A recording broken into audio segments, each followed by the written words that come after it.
is Justin Jones, and my symposium topic is on youth violence in urban communities within America, but specifically how and why we should combat it. Here's some background information on my topic. So imagine living in a neighborhood where witnessing a violent crime or dispute is almost inevitable, and being subject to one of these crimes is also highly possible. Here's a story about a young man named Javon Blakes, who lives about 5 miles from my house in Roxbury, Massachusetts. Javon Blakes wrote poetry about bullies and people who disliked him for no apparent reason. 2 days after he wrote this poetry, he was gunned down while walking to a store with his friend.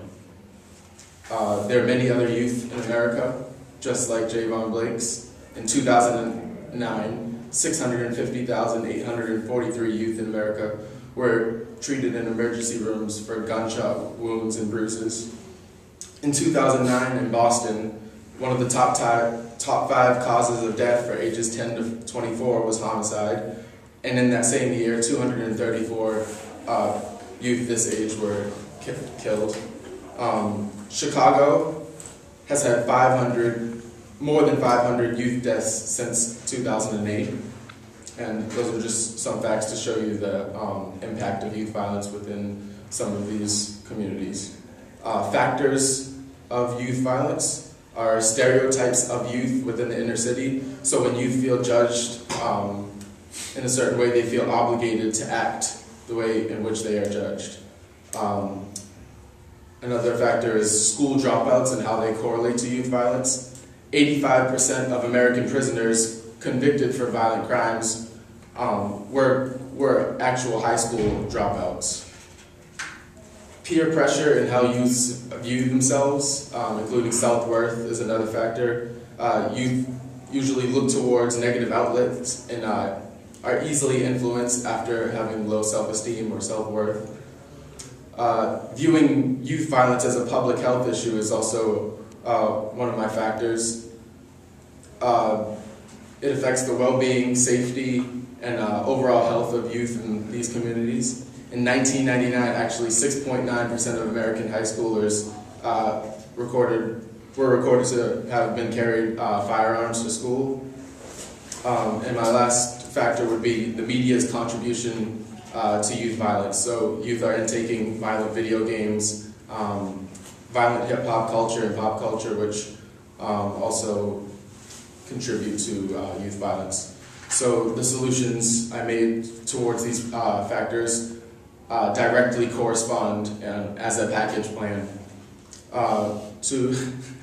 To combat peer pressure and stereotypes, I believe that adults should have more belief in youth and give them more opportunities to achieve youth movements, such as the 84 program.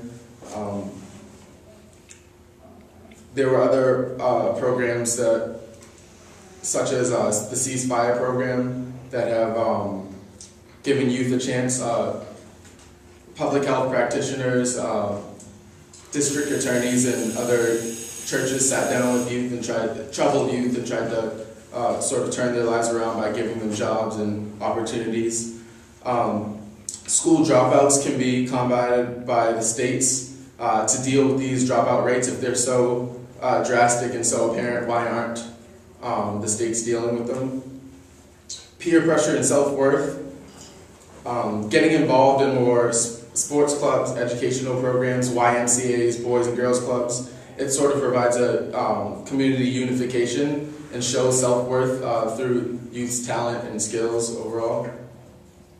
As I said before, engaging public health practitioners, scholars, policymakers, and people who study youth and study the minds of youth, and overall just focusing on youth and what they're doing is important. In media involvement, I think that there should be more engagement through media, such as positive local artists that sort of give youth a positive direction to go towards. So when someone in the community is engaging in music in a positive way, it sort of makes the youth want to follow that way because it's like the cool thing to do. and these. Oh, 5 minutes? 5 seconds. Yeah. Okay, well, so you know that's why the car Yeah. you get some, but for finish. And so these sort of things just helps youth move sort of, yeah, that's where I am.